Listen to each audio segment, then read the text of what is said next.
Les états d'âme de Rodrigo, voilà le nouveau fil rouge à Madrid depuis la saison dernière. Le Brésilien ne cesse de faire parler de lui depuis un petit moment, Jota. Ouais, on aimerait qu'il fasse parler de lui un peu plus positivement et sur le terrain. Malheureusement, ça se passe en coulisses et négativement. C'est bien ça qui me chagrine un petit peu. Hmm. Je vais faire quand même un rappel des faits. Ça va être assez long, mais ça va démontrer un peu l'étendue du dossier Rodrigo. Je suis remonté jusqu'à octobre 2023, un an. Je sais pas si on a avant. En tout cas, la dernière dont je me souviens, c'était octobre 2023, 23, pardon. C'est pas si loin, hein. C'est pas si loin. C'est pas si loin.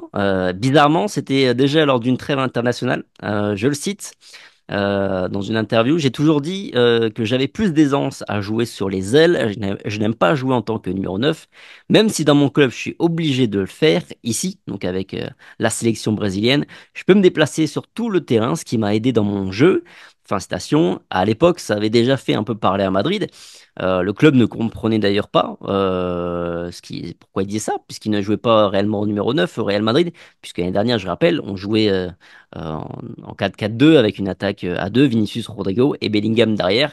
Donc ça, c'était il y a un an, premier fait. 2 semaines après, d'ailleurs, il avait donné une interview à la Copé. Forcément, on l'avait relancé un peu sur le sujet, les médias espagnols, et on lui avait demandé à quel poste il préférait jouer de ce fait-là. Il avait dit d'abord comme meneur de jeu, puis sur les ailes. Je n'aime pas jouer neuf, mais je progresse, avait-il déclaré. Bien ensuite, les fameuses déclarations sur son avenir en pleine semaine de finale de la Ligue des Champions. C'est quand même là beaucoup plus récent, c'était fin mai. Dans trois, et je dis bien dans trois interviews différentes, le Brésilien n'avait pas fermé la porte à un départ du Real Madrid. Il avait été très flou, évasif. Je le cite, si je veux jouer toute ma vie au Real Madrid, oui, bon, tout peut se passer. J'ai un contrat ici, mais les années passées ici ont été un vrai plaisir pour moi. Il avait eu des déclats un peu similaires dans vraiment trois médias différents, ce qui avait du coup forcément fait jaser et qui sortait un peu du coup l'excuse de petite maladresse, tu vois, ça marchait pas tellement. Il avait même dit dans l'une de ses interviews que Manchester City était la meilleure équipe du monde, celle qui pratiquait le meilleur football. Bon, pourquoi pas, sans doute même pas faux, hein, ok. Nouvel épisode il y a 2 3 semaines. Je le cite, la semaine dernière, ils ont parlé du trio Bellingham, Mbappé et Vinicius, mais à cet acronyme, ils vont devoir ajouter le R de Rodrigo. Avait-il publié sur WhatsApp ou alors son entourage? Une revendication qui faisait suite à une du quotidien Marca où on voyait le trio qui était mis en avant avec même ce nouvel acronyme pour suivre la tendance de la BBC, la MSN au Barça, on s'en souvient. Puis vient ensuite sa dernière sortie médiatique. Bah tiens, c'est encore en pleine trêve internationale, ça devient récurrent. Mais bref, dans une interview là, accordée à ESPN, il se plaint déjà de ne pas être dans les 30 nommés au Ballon d'Or. On a vu, hein, il l'a même exprimé sur les réseaux sociaux, tout ça. Et il en profite pour évoquer son rôle, que ce soit à Madrid ou aussi avec la sélection brésilienne, je précise. La question était vraiment portée sur les deux de manière générale. Je le cite à nouveau. Souvent, je ne fais que combler les trous devant. S'il manque quelqu'un, mettez Rodrigo. S'il manque quelqu'un à droite, Rodrigo. S'il manque quelqu'un en tant que numéro 9, mettez Rodrigo. C'est tout ce qu'il y a à faire. Cela me gêne peut-être un peu, mais je suis un joueur d'équipe, a-t-il déclaré. Rota, euh, ça commence pas à faire un peu beaucoup là, ces états d'âme. Bah, disons qu'il a pas trop de couilles et il nous les casse. Il nous les casse. Très clairement, moi, je déteste ce genre de déclaration. Pourquoi il a pas de couilles? Parce que, comme tu l'as si bien dit, 80% de ses interviews se déroulent en période de trêve internationale, donc lorsqu'il est loin de Madrid. Donc, un peu comme les gens faibles, hein, on parle dès qu'on est loin des personnes concernées, on va dire. Ça, j'aime pas du tout. Déjà, dans un premier temps, je trouve ça très immature. Ensuite, un joueur qui baffe sur le Real Madrid, je déteste ça. Il faut bien savoir, il faut bien que tous les joueurs sachent qu'ils ont la chance d'être au Real Madrid et pas l'inverse. Ça, c'est un vrai constat. Et puis oui, ça fait beaucoup. Ça fait beaucoup. En fait, je peux comprendre Rodrigo. Je peux comprendre le fait d'être un couteau suisse ou le fait de se sentir médiatiquement moins supporté par son club, d'avoir moins de hype, de se sentir moins soutenu, comme je viens de le dire. Voilà, ça peut jouer sur l'ego. C'est un jeune joueur, c'est un jeune homme finalement. Donc tout ça, je peux le comprendre. Maintenant, ça, tu le règles en interne. Tu le règles en interne, tu en parles aux personnes concernées, tu parles avec ton coach. Mais faire des déclats publiquement, ça a un but. C'est de la communication, c'est ce qu'on appelle de la communication. En 2024, tout jeune homme qu'il est, il sait ce qu'il fait. Et quand il fait ça, il y a un peu de provocation et un message qu'il veut faire passer. Ça se passe pas comme ça au Real Madrid. Ça se passe comme ça dans des petits clubs s'il veut, mais au Real, on n'entache pas l'image du club, du meilleur club du monde comme ça. Ça fait beaucoup. Le Real vient de gagner avec des champions, c'est pas la meilleure équipe du monde pour lui. Il se sent baladé. Un jour, il préfère jouer ailier, l'autre jour, il préfère jouer en neuf. Le surlendemain, il préfère jouer en meneur de jeu. On te met déjà sur le 11, c'est déjà pas mal vu les prestations que tu fais depuis un an et demi. Frérot, à un moment donné, faut peut-être pas trop pousser, t'es pas content, casse-toi. C'est tout. Et je suis très clair, et je vais me faire insulter encore en com, je le sais très bien, mais si c'est Kylian Mbappé qui ferait ces déclarations dans un an, il se ferait fustiger comme d'autres, hein, d'autres que c'est Aurélien Tchouaméni qui les fait, il se fait éclater aussi. Des joueurs qui sont moins kiffés, hein, Lucas Vazquez, s'il sort ça, il se fait défoncer. Mais quand c'est un petit protégé qui est bien aimé du public, là, on va rien lui dire. Non, moi, ça passe pas. Peu importe qui c'est, peu importe son statut, ça pourrait être Cristiano Ronaldo ou Raoul, qui est mon idole absolue. Des déclats comme ça, je trouve ça honteux. Et encore une fois, s'il n'est pas content, bouge, bouge du club. C'est vrai qu'on sent beaucoup de frustration là chez Rodrigo. Voilà, il y a aussi l'épisode Ballon d'Or, hein. Enfin, je l'ai précisé, mais là sur ces dernières semaines. Euh, mais comment l'expliquer sa frustration? Parce que factuellement, il se trompe. Quand il se plaint de jouer neuf au Real Madrid, c'est faux. L'année dernière, il jouait pas en neuf, il jouait dans une double attaque avec Vinicius et avec Bellingham derrière. Quand il se plaint d'être que un bouche-trou, c'est à moitié faux aussi. L'année dernière, il n'a jamais été remis en question par Carlo Ancelotti, alors que Brahim Diaz était factuellement meilleur que lui l'année dernière. Cette année, Carlo Ancelotti joue en 4-3-3, principalement, à mon avis, pour ne pas se passer de Rodrigo. C'est pas le départ de Toni Kroos qui fait passer le Real Madrid en 4-3-3, c'est l'arrivée de Kylian Mbappé qui s'ajoute à celle de Rodrigo déjà présent avec Vinicius. En fait, il a une confiance dingue de la part de son coach et il lui crache un peu dans les bottes en disant ça. Deuxièmement, je trouve que Carlo Ancelotti, et lui-même l'avait déjà dit en interview, dans la moitié de terrain adverse, sur ses joueurs offensifs, il a dit, je ne donne aucune consigne. En gros, je leur laisse totale liberté créatrice. C'est-à-dire qu'il peut faire ce qu'il veut, et on le voit bien, parce que malheureusement, ça coûte aussi au Real. Mbappé, Rodrigo et Vinicius sont très souvent les trois à gauche. Donc, en termes de mobilité, peut pas trop se plaindre, on le restreint pas à un rôle. Et deuxièmement, Rodrigo, c'est un joueur qui a évolué sur tous les flancs de l'attaque et surtout le fait d'être polyvalent, d'être un peu ce bouche-trou dont il parle, bah, c'est une force pour lui aussi, quelque part. On met jamais en bouche-trou un mec qui est mauvais. Il y a de la concurrence au Real. Il y a Arda Güler qui réclame du temps de jeu, il y a Brahim Diaz qui réclame du temps de jeu et qui sont très très bons quand ils jouent. Si lui a encore la primeur et cette préférence de la part de Carlo Ancelotti d'être titulaire, c'est pas parce que c'est un bouche-trou, c'est parce que c'est un joueur qui est polyvalent et qui s'adapte à plusieurs positions dans plusieurs systèmes. Vaut mieux le prendre comme une force et comme quelque chose de positif que de négatif. Lui a décidé de voir le verre à moitié vide plutôt qu'à moitié plein. C'est son choix. Maintenant, encore une fois, c'est des choses qui peuvent se régler en interne. Il peut en parler, il peut faire preuve enfin, voilà, faire montrer son désarroi, en tout cas sa colère, mais le dire comme ça publiquement, non. Ça se passe pas au Real Madrid. Je suis désolé, peu importe qui t'es, tu n'as pas le droit. Et encore une fois, il peut faire l'erreur une fois. Aurélien Tchouameni, je me souviens, l'année dernière, ça fait scandale quand il va voir le match de NBA à Paris, sans prévenir le club, etc. Il s'excuse, il le refait pas. Ok, pas de souci, c'est rentré dans l'ordre. Là, tu l'as dit, depuis octobre, c'est la cinquième déclaration, dont une déclat qui est dans trois médias, ça en fait donc sept en tout. Ça fait beaucoup, beaucoup, beaucoup, beaucoup trop même. Ça fait beaucoup de messages qui essaie de faire passer, ou un message qu'il essaie de faire passer en force à sa direction, qu'il a du mal visiblement peut-être à faire passer. Mais moi, ce qui me vient le plus, c'est que ce qu'il dit, comme je le disais, c'est factuellement assez faux. Il bénéficie lui aussi d'un statut, alors qu'il a acquis, hein, parce qu'il a fait des performances au Real Madrid, il a été important dans la conquête, surtout de la 14e Ligue des Champions avec le Real Madrid, tout ça. Donc son statut, il l'a acquis, mais voilà, je trouve que, comme tu dis, je suis d'accord, je pense pas il crache, mais voilà, c'est un peu irrespectueux, je trouve, envers Carlo Ancelotti, qui De surcroît, moi je maintiens cette année, s'il aura le joue en 4-3-3, c'est parce que pour l'instant, Carlo Ancelotti ne veut pas trancher entre les trois de devant, qu'il a envie de mettre en place quelque chose où ça fonctionne avec les trois, parce que c'est pas Toni Kroos c'est pas le départ de Toni Kroos qui a fait basculer le Real Madrid dans ce nouveau système. C'est parce qu'offensivement, maintenant, il y a plus de force et que Ancelotti, pour l'instant, ne veut pas faire de choix. Parce que sinon, si Rodrigo n'était pas dans l'effectif, par exemple, le Real jouerait en 4-4-2 comme l'année dernière avec Mbappé et Vinicius devant, tout simplement. Donc ouais, un peu surprenant. En plus, Bagar, il dit son premier poste, c'est meneur de jeu. Le deuxième, c'est sur les ailes. Bah, cette année, il joue plutôt sur une aile, l'aile droite.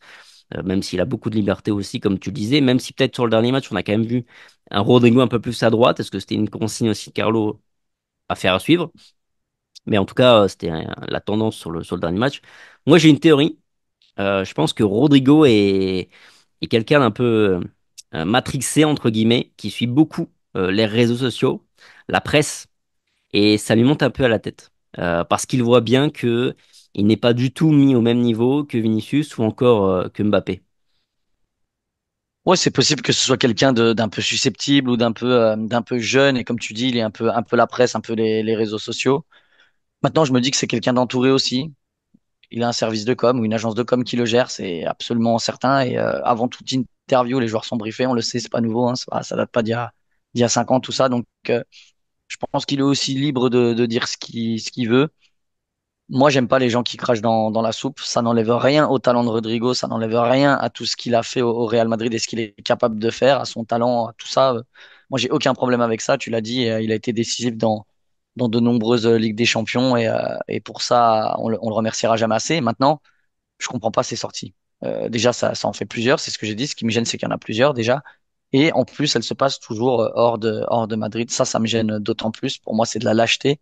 Et voilà, encore une fois, s'il n'est pas content, il peut partir. Moi, je dis, on retient personne. Je préfère perdre avec des vrais soldats qui aiment le Real Madrid que gagner avec des mecs qui crachent dans la soupe tout le temps. Et là, ça commence à m'insupporter. Et pourtant, Dieu sait que j'aime Rodrigo, hein. Vraiment, c'est un joueur que j'apprécie beaucoup. J'apprécie sa technique, je le trouve fin, je le trouve juste, je le trouve très adroit, très intelligent dans le jeu. Mais ça, j'aime pas du tout. Ça, c'est une facette que j'aime pas. Et, euh, et voilà, pas content, tu peux partir. Et c'est le cas pour tout le monde. Bah, c'est clair, c'est un joueur magnifique qu'on aimerait garder, mais voilà, moi je trouve que c'est très injuste parce que et c'est pour ça que je te parle des réseaux sociaux, de la presse, parce qu'en fait ça peut se baser que sur ça en fait son ressenti parce que le statut il a la confiance de Carlo Ancelotti, il a la confiance du club, il l'a aussi puisqu'il joue, il est titulaire. Là il a manqué qu'un match, il y a qu'un match où il a commencé sur le banc, sinon il a été titulaire à tous les matchs. Et en plus, sur le match où il était remplaçant, il rentre à la mi-temps. On va dire le temps de jeu, c'est pas ce qui lui manque. Donc ça peut être que manque de considération auprès de la presse, des réseaux sociaux, de Skinny. Et pour moi, ça peut être que par rapport à ça. Je pense que ça lui monte à la tête parce que après, sinon, il n'y a pas de raison de se sentir lésé par rapport aux autres, à mon avis. Euh, dans nos projections sur 2 3 ans, nous sommes inquiets sur l'avenir de Rodrigo. On en a parlé franchement quand même très souvent sur la chaîne depuis qu'on sait notamment que Mbappé va signer au club.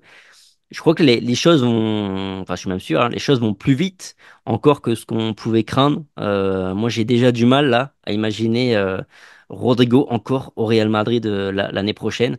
Parce que lui est frustré, ok, ça se ressent. Et le club va pas supporter ça sans maintenant, en fait. Ouais, on l'avait dit qu'un départ la saison prochaine, c'était presque évident si jamais Mbappé lui prenait sa place. On verra ce qui se passe dans les prochaines semaines, s'il le repasse en 4-4-2 et que Rodrigo est entre guillemets sacrifié. En tous les cas, il met pas de balles dans son camp, ça c'est sûr, parce qu'à Madrid, on déteste ça et je suis certain que la direction du Real n'apprécie absolument pas ses propos et à mon avis, il va le comprendre très rapidement.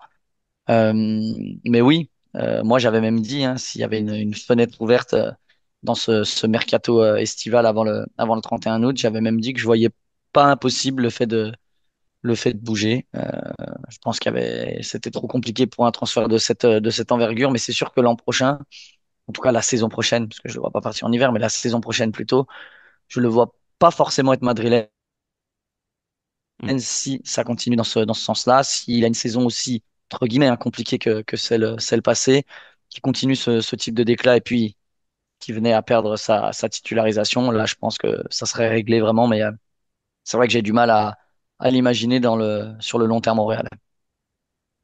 Je la comprends, sa frustration aussi par rapport au Ballon d'Or et au fait qu'il soit pas dans les 30. Je peux comprendre, même si 30, c'est difficile. Tu vois, il y avait Guirassy qui fait une saison de malade mental à Stuttgart qui n'y est pas. Il y a toujours des injustices. Donc oui, je peux le comprendre. Évidemment, je peux le comprendre. Il remporte la Ligue des Champions, mais factuellement, la saison passée, il n'est pas si important que ça. Il fait une Copa América pas bonne du tout. C'est les deux compétitions qui le mettent en lumière. En Liga, il n'a pas les stats de la saison d'avant. C'est pas non plus, moi, ça m'a pas scandalisé, hein, très honnêtement. Et je dis pas ça après ses déclats, mais ça m'a pas scandalisé. Il y a d'autres très très bons joueurs qui n'en font pas partie. Même si c'est un autre championnat, Cristiano Ronaldo, il tape encore un record de buts.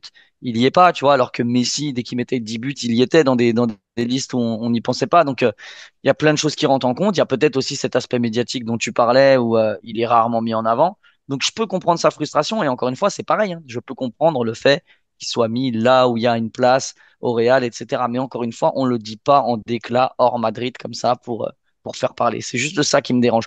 Je peux comprendre plein de choses. Je peux comprendre sa frustration. Je peux comprendre le fait qu'il aimerait jouer peut-être à gauche ou en meneur de jeu à la place de Bellingham parce que lui n'a jamais trop été testé à ce poste-là dans un 4-4-2 comme on a vu évoluer Bellingham la saison passée. Je peux comprendre plein de choses, hein. Mais ça t'en parle à ton coach, t'en parles au staff, t'en parles à ton président à la limite. Mais t'en parles pas à tous les médias, tous les 3 mois. Je veux dire, depuis octobre, on l'a dit, cette interview, c'est une tous les mois et demi. Non, c'est pas les vacances scolaires, là, ça se passe pas comme ça.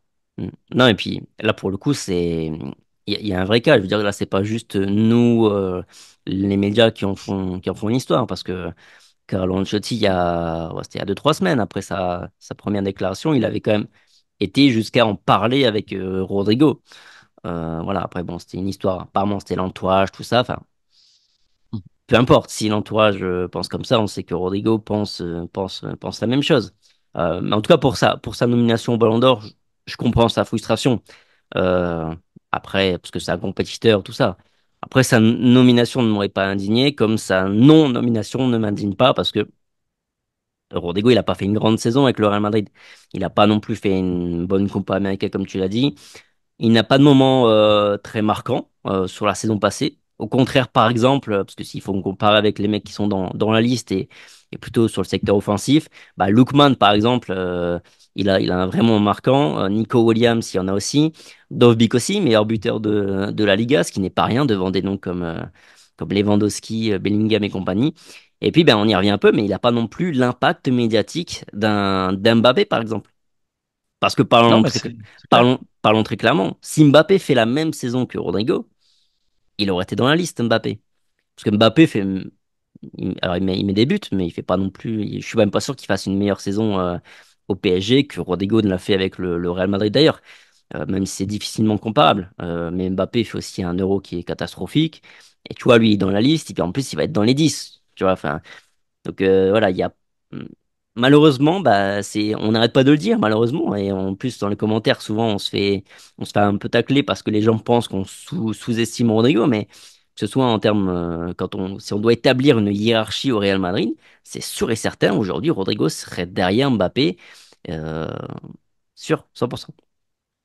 Ah non, mais il n'y a aucun doute là-dessus. Qui en doute ne connaît pas le football? Désolé de vous le dire encore une fois. Ça ne veut pas dire encore une fois que Rodrigo est largement moins bon qu'Mbappé, c'est pas ça du tout. Et que c'est C'est juste, qu'il hein, y a mais des, comme ça. c'est voilà, les médias, un joueur comme Jude Bellingham a déjà une hype exceptionnelle. Je veux dire, c'est comme ça, c'est ainsi et on peut rien y faire. Donc comme tu l'as dit à juste titre, Mbappé, je suis pas certain, même s'il met 2 fois ou 3 fois plus de buts que lui l'an passé, donc c'est quand même autre chose. Mais il fait pas forcément une meilleure saison que lui. À Paris, les supporters parisiens disent que c'est sa pire saison, même si moi j'aime bien un peu tempérer. Je trouve que quand tu mets 50 pions dans la saison, c'est difficile de dire que tu fais une saison de merde, mais bon, c'est un autre débat.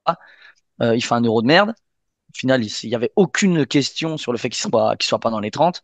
Rodrigo, ça m'aurait pas choqué, comme tu l'as dit, qu'il y soit. Ça m'a pas choqué qu'il y soit pas. Mais il y a aussi cette dimension médiatique qu'il n'a pas. Et c'est pas qu'il l'a pas parce qu'il la mérite pas ou parce qu'il est trop discret, c'est parce qu'il est au Real Madrid et qu'à côté de lui, il y a Vinicius, il y a Bellingham, maintenant il y a Mbappé qui s'est rajouté, il y avait Luka Modric, Toni Kroos. Voilà, quoi, c'est assez fou. Je crois d'ailleurs que Modric est dans les 30, non? Si je dis pas de bêtises. C'est une bonne question. Il me semble qu'il est dans les 30. C'est discutable, par exemple. Tu vois, enfin, il y a toujours des discussions sur les listes des nominés au Ballon d'Or. J'ai vu un ou deux noms, de toute façon, qui m'avaient un peu chagriné, comme deux, trois qui auraient mérité d'y être. Je l'ai dit tout à l'heure, Guirassy, Rodrigo, ça aurait pu rentrer, mais c'est comme ça, je veux dire, dans tous les cas, elle n'allait pas le gagner, alors que tu sois dans les 30 ou pas, à partir du moment où tu le gagneras pas, voilà, c'est pas non plus un scandale, quoi. Hmm. Non, Modric, il est pas dans les 30, Modric. Autant pour moi, alors. Non, mais oui, il a pas cette dimension médiatique. Et je pense que c'est ce qui lui fait le plus mal. Je pense que c'est vraiment ce qu'il a le plus du mal à supporter. Mais bon, tout ça, je pense, nous mène malheureusement à court, moyen terme vers je pense, une séparation, à moins que Rodrigo, par les performances, réussit à tout casser et à passer devant Mbappé, ce qui n'est pas non plus impossible, hein. Quand on voit le Mbappé actuel, si Rodrigo casse tout comme il a déjà été capable de tout casser, et qu'il est capable de tout casser, on le sait. Il n'y a pas de raison non plus que Mbappé se fasse pas bouger par Rodrigo.